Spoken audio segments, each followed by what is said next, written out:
All right, so let's talk about diastereomers after knowing how to assign RNS on the Fisher projections. We know that these are enantiomers because they don't have internal plane of symmetry and they are mirror images. So these two molecules, which are exactly this without showing the wedges, are enantiomers because this has an R chirality, this has an S. So apart from enantiomers, we have other stereoisomers that we call diastereomers. Of course, di means two, so these isomers must have at least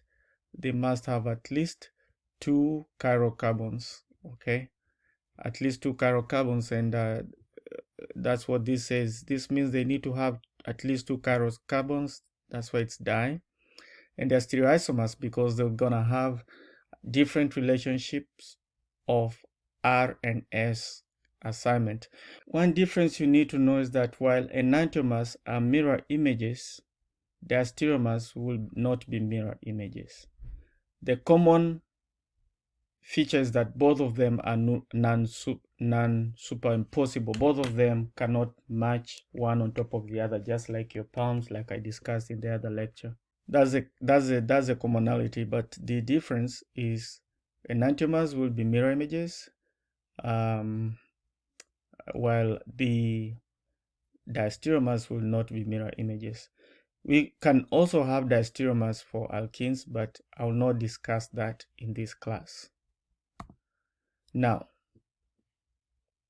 if you were to assign chirality on the chiral carbons, of course the chiral carbons here, the carbons having 4 different groups, is carbon number 2 and carbon number 3. Those are the only ones because these are carboxylic acid. You only have 3 electronic domains like the double bond, single bond, single bond. You cannot have 3 different groups there. Same as this one. These are carbonyl there. If I just assume we have O and O. This is carbon 1, carbon 2, carbon 3, carbon 4. So just to remind you, if you want to assign chirality on Fisher projections, you follow what we call the Kahn-Ingold rules. Kahn-Ingold rules, right? Where you have to use atomic numbers of atoms directly attached to the carbon that is chiral, having 4 different groups around it. So hydrogen will have priority 4 because it's the babiest. It has atomic number 1. Nitrogen will win with priority 1 because atomic number is 7 in a periodic table. There is a carbon here, there's a carbon here. Both of them are similar, so we have to move one step forward.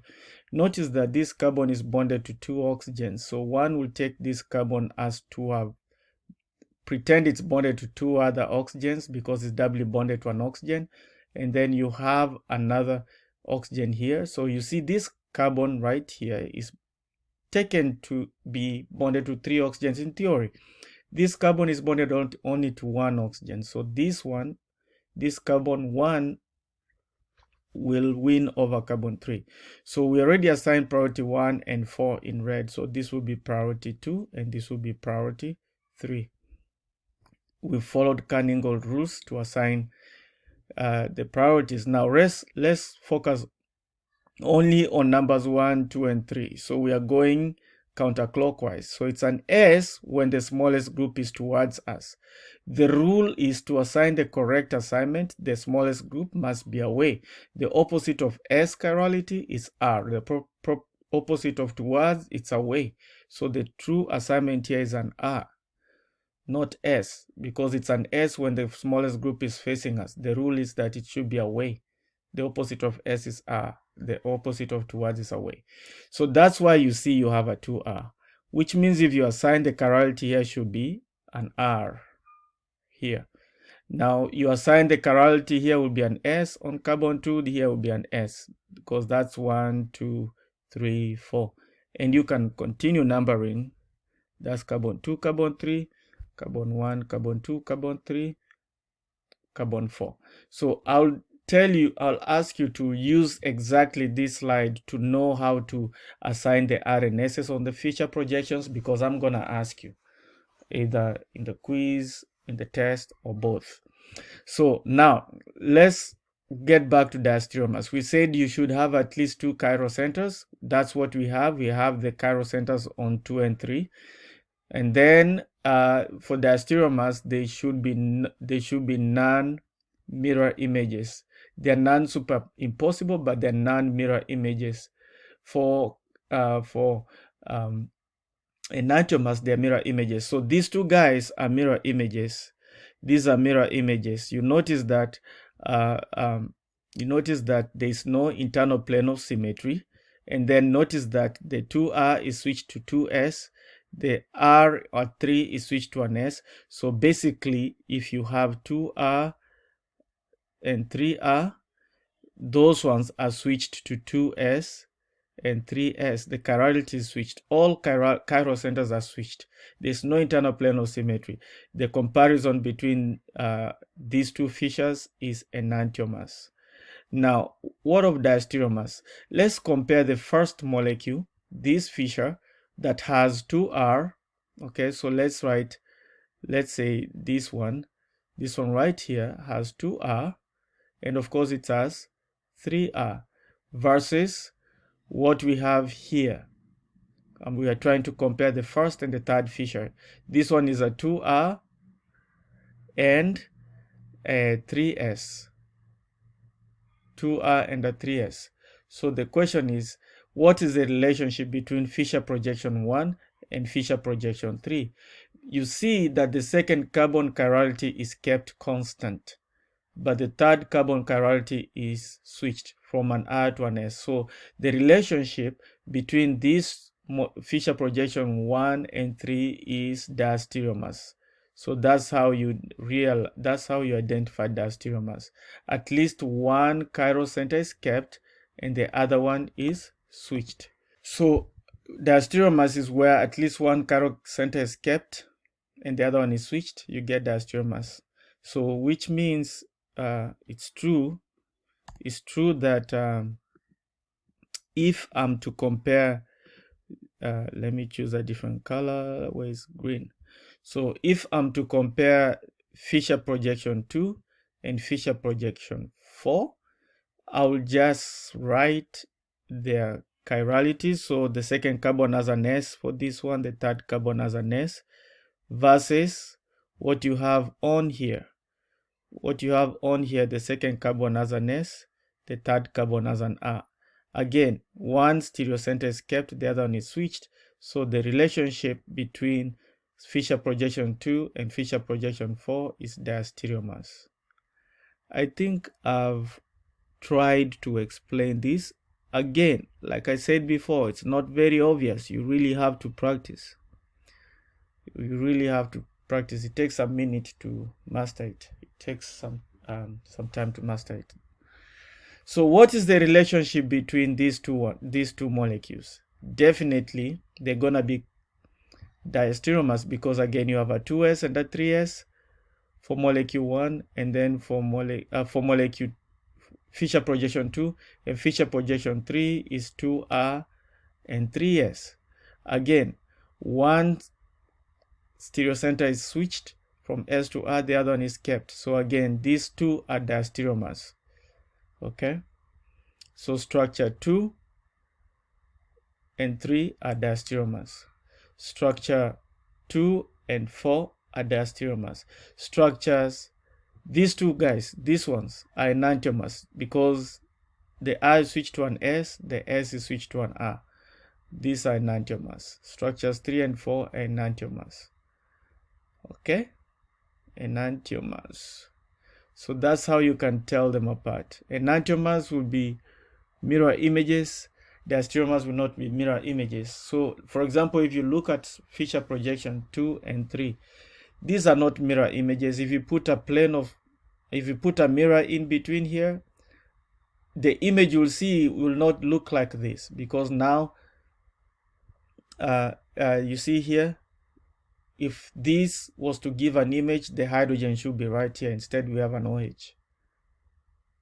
And that's why there's a difference in the two. Okay, so these two are not mirror image. Structure 2 and 3 are not mirror images if you put a mirror right in between, and they are not superposable.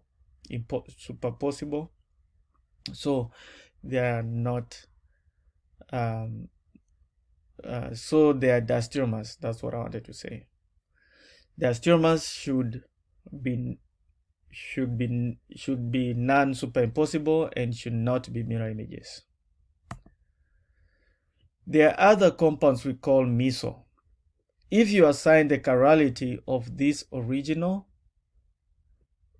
molecule and compare it to its image, okay, then the chirality that you will see, let me go back to red. So carbon 2 will be an R, carbon 3 will be an S, carbon 2 is an R, carbon 3 is an S. So what does that tell you? You have 2R, 2R. You have 3S, you have 3S. These two molecules are not enantiomers. They are identical. That's how you determine if molecules are identical. Plus, you can carry it into half. You know, we said enantiomers should not have internal plane of symmetry. These two molecules have internal plane of symmetry. So we go ahead and call them what? Mesocompounds. So mesocompounds are compounds that have chiral centers. That's why we are able to assign RNS, but they're gonna have an internal plane of symmetry. Okay, they have plane of symmetry within the structure. So if you have a plane of symmetry and the molecule has chiral centers, then you're looking at a mesocompound. It's not a diastereomer, it's not an enantiomer.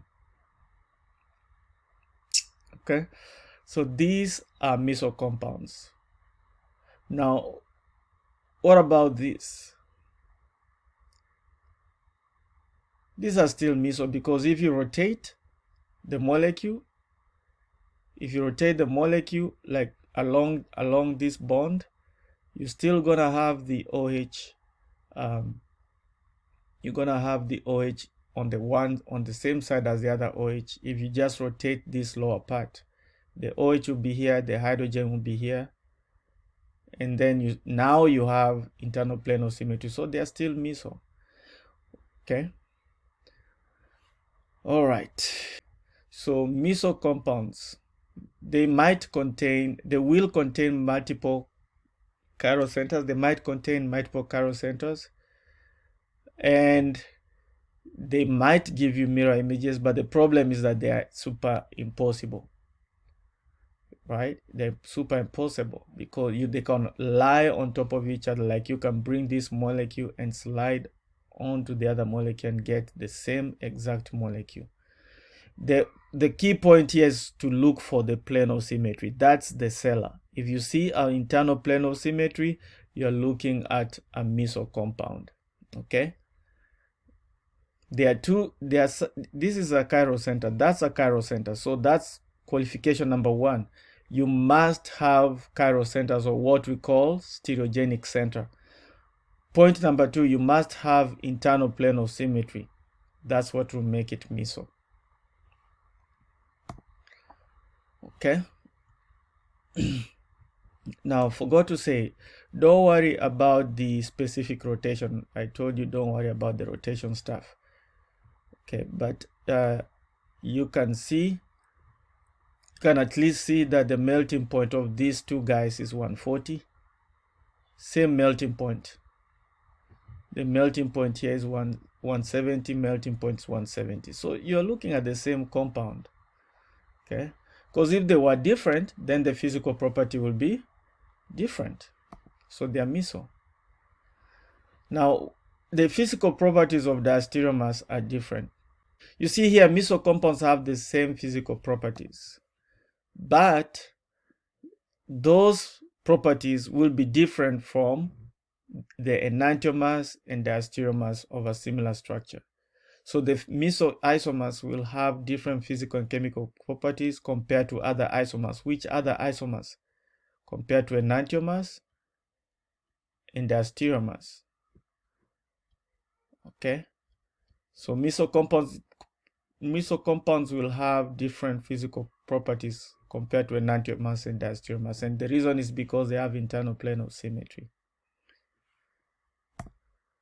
Okay, now whenever you do a reaction, you might have or make chiral products from achiral reagents, or you can make chiral products from chiral reagents. Chiral meaning 4 different groups around a carbon. So 4 different groups around a carbon. So you can make a product that's chiral from chiral reagents, which has 4 different groups around it, or you can make chiral products from a chiral reagents, for example, reagents that don't have chirality. Okay, so that's why it's important to understand stereochemistry, because it leads to different unexpected outcomes. So for example, let's start with this molecule. This molecule actually is a chiral.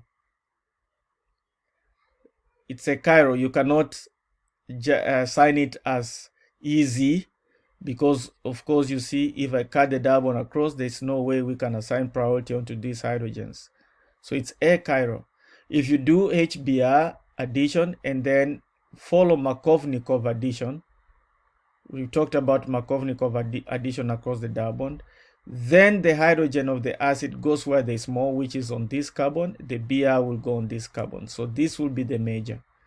But the problem is the Br can add, once you use the double bond and then grab the hydrogen and then the Br falls off, right? Let me draw the mechanism here. You're going to make a carbocation.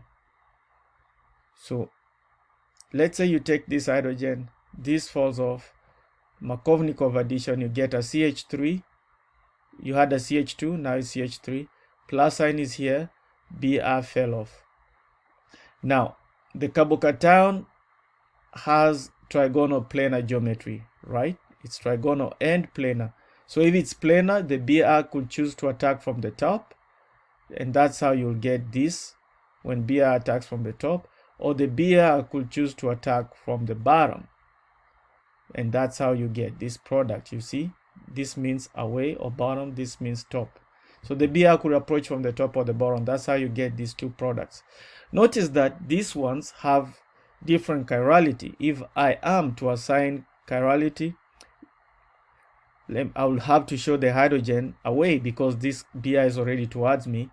So Br takes priority 1, hydrogen takes priority 4. Obviously, the ethyl will have priority 2, and then the methyl will have priority 3. We already know how to follow the steps, and I hope you've been practicing. So the chirality is, we are going R, so this is an R isomer. That stereogenic chiral carbon has R chirality. Okay, we keep the R because the smallest group, number 4, the hydrogen is at the back anyway already. Here the smallest group is towards you because already the Br is at the back. Both of them cannot be towards you, both of them cannot be at the back. If one is towards you, the other one is at the back. So that's how I knew this hydrogen is towards me. It's gonna be still priority 4, Br1, ethyl priority 2, methyl priority 3. So we are going R, right? We are going R, but look, the smallest group is towards you. The rule is it should be away, so the true assignment is S. So this is an R, that's an S. The relationship of these two products is enantiomers. So the point here is that you can start with a reagent that's achiral and do a reaction and gives you a mixture, 50-50 equal mixture of chiral products. We call those racemic mixture, like race, black and white. We call it a racemic mixture because you have equal amount of RNS. Okay, so that's the first case where you start with achiral reagents to get chiral products. Okay, so these two are the chiral products, and this is the achiral reagent. Alternatively, you can start with a reagent that's chiral. Obviously, this is chiral. If I to assign, this will be the numbers, and we already discussed how to assign the numbers. So you're going R. The smallest group is away, so we keep the R. You do Markovnikov addition, you're gonna end up with this because, like I said, the Br will fall off after hydrogen is taken out by Markovnikov addition. The first thing to produce is the intermediate, the carbocation intermediate. Okay, sorry, this is CH2. So after it takes the hydrogen, it becomes CH3. Okay, CH2 is now CH3, and then the plus sign will be back here because this carbon here will be one bond less, yeah. So the hydrogen is still there. So this is a carbocation. Now remember the Br fell off, so the Br could again attack either from the top, and that's how you get this product. If it attacked from the top, then you have the shaded wedge, or it can use a lone pair to attack from the bottom, and that's how you get this product, because this one is away or the bottom. Okay, so that's how you can form chiral products. Both of them are chiral because there's no internal plane of symmetry. They are not meso, but you see here this stereochemistry is kept, that one is kept, and then this one is switched, the Br stereochemistry switched. So I would expect these two guys to be diastereomers. For your practice, assign RNS. You'll see that one stereocenter will be kept, the other one will be switched. So that's a good example of this point here, that the second possibility, you can start with chiral reagent to get chiral products. So chiral reagent gives you two chiral products, which happen to be diastereomers. I will not discuss chiral resolution. This is just a way of separating. You see, if you end up with mixtures, you can do a reaction with the mixtures so that you convert probably this to look like that, right? Or converting the R to the S or the S to the R, so that everything will be S or everything will be R. That's what's called chiral resolution. It's a means of purifying a mixture of enantiomeric products, but I won't test you on that.